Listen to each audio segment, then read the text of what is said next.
Welcome to G Fun Facts Online. For decades, one number has ruled the world: gross domestic product, or GDP. A rising GDP has been seen as the ultimate sign of a country's success. It moves markets, dictates policy, and shapes how we define progress. But what if this number, this titan of measurement, is actually a dangerously flawed compass? What if the very tool we use to measure success is leading us in the wrong direction?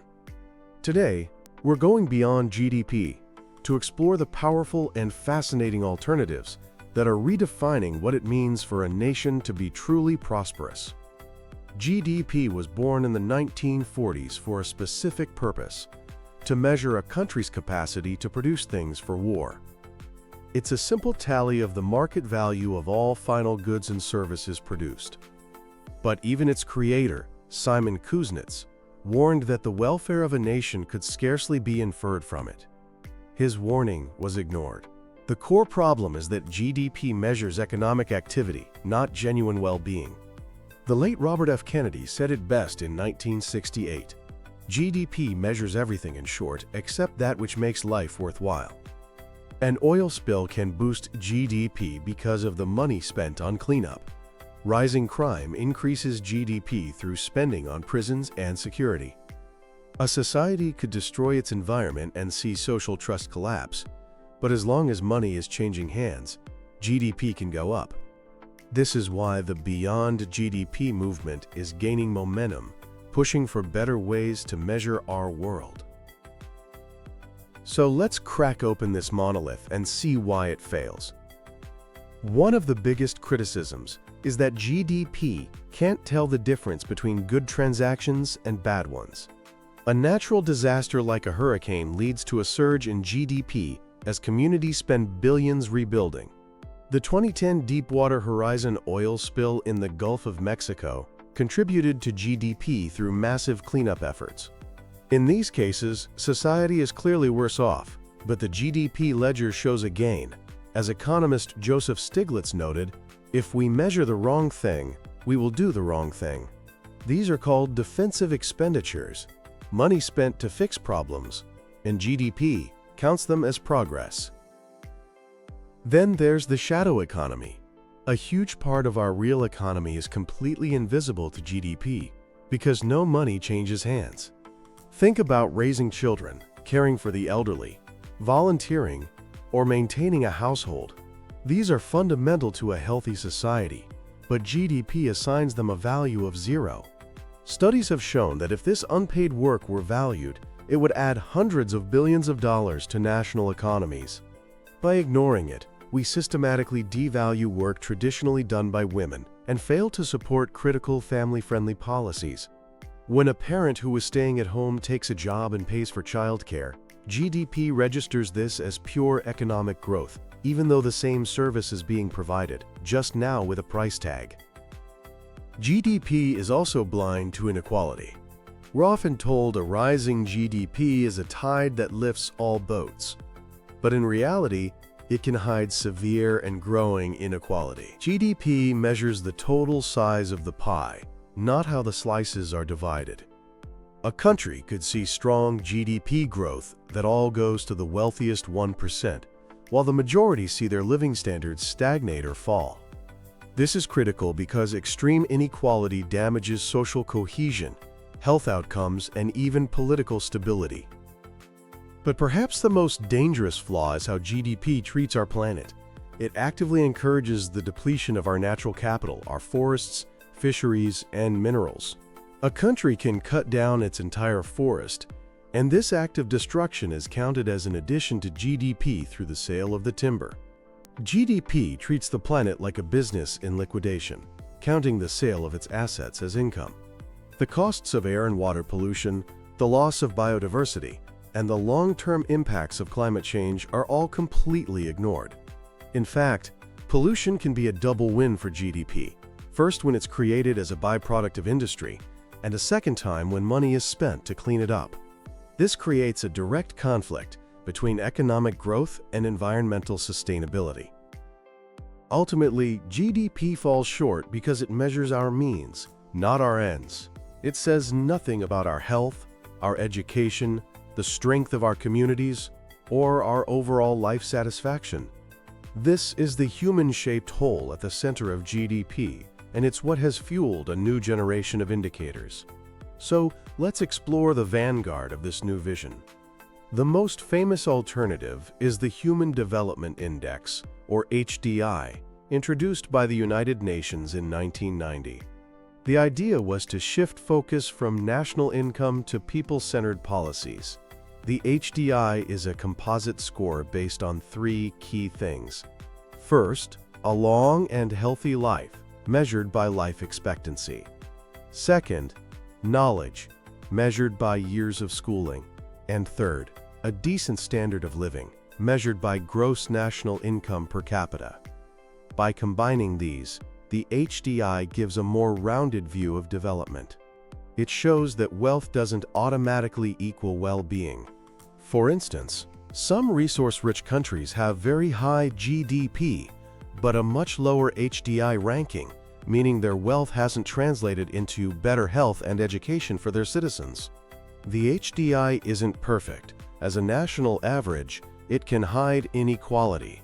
So the UN also created the Inequality-Adjusted HDI, which discounts a country's score based on its level of inequality. The difference between the two scores shows the loss in well-being due to that inequality.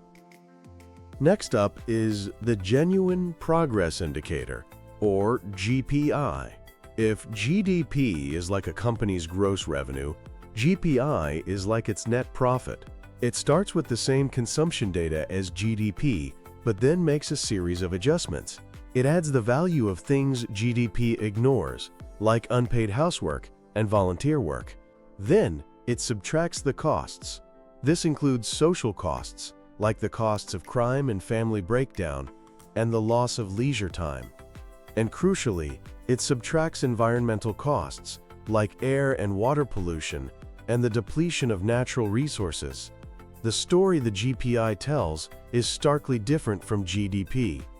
In many developed nations, while GDP has steadily climbed for decades, GPI has flatlined or even declined since the 1970s.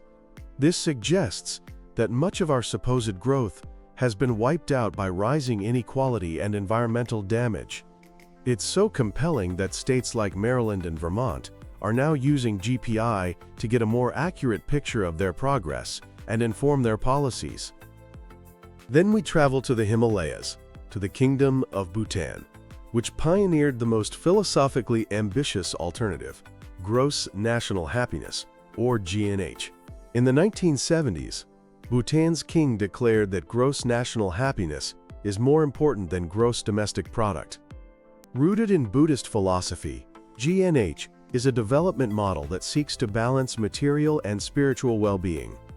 It's built on four pillars: sustainable and equitable socio-economic development, environmental conservation, preservation of culture, and good governance.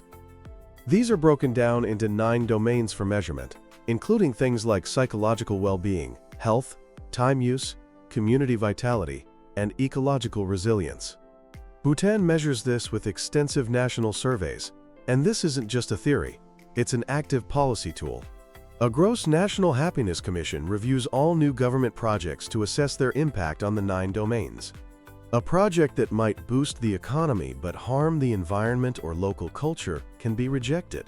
This has led to policies like a constitutional mandate to keep 60% of the country under forest cover and a high-value, low-volume approach to tourism. Finally, there's the Happy Planet Index, or HPI. This index offers a unique perspective by measuring the ecological efficiency of delivering long, happy lives. It asks, how efficiently does a country convert natural resources into well-being for its citizens? The formula is conceptually simple. It's well-being times life expectancy, all divided by the country's ecological footprint. The results turn our usual ideas of success upside down. Wealthy Western nations often score poorly because, despite high well-being and life expectancy, their ecological footprints are massive. The United States, for example, ranks very low. On the other hand, countries in Latin America often top the list. Costa Rica is a frequent winner, not because it's the wealthiest nation, but because it achieves high life expectancy and well-being with a tiny fraction of the U.S. ecological footprint. It has managed this by investing in health and education, famously abolishing its army in 1948 to do so, and committing to renewable energy and environmental protection. The HPI shows us that high consumption is not a prerequisite for a good life. These major indicators are just the start. The Beyond GDP movement has produced a whole toolkit. The consensus is that we don't need to replace one single number with another. Instead, we need a dashboard of metrics. The OECD's Better Life Index is an interactive tool that lets you decide what matters most. You can rate the importance of 11 topics, from jobs and income to work-life balance and environment, and it shows you which countries best match your personal definition of progress. Then there's the Social Progress Index, which radically excludes all economic indicators. It measures social and environmental performance directly, focusing only on outcomes like nutrition, personal safety, access to knowledge, and personal rights. This allows for a clear comparison between a country's economic development and its social development, proving again that wealth does not automatically translate into well-being. The long reign of GDP as the ultimate measure of success is coming to an end. Its flaws are no longer theoretical. They are glaring realities in a world facing climate change and social division. The challenge isn't a lack of alternatives, but the political will to adopt them. GDP is simple, and it fits neatly into headlines. The alternatives are more complex because life is complex. They force us to confront uncomfortable truths. But progress is happening. Nations like Bhutan, states like Maryland, and international bodies like the OECD and the European Union are all working to integrate these broader measures into policymaking. What we measure is what we value. For too long, we have valued indiscriminate economic activity above all else. By embracing a more holistic dashboard of indicators, we can start to prioritize what truly matters: the health of our people, the strength of our communities, and the sustainability of our planet. This journey beyond GDP isn't just a statistical exercise. It's about redefining our compass for the future and guiding us toward a more equitable, sustainable, and genuinely prosperous world.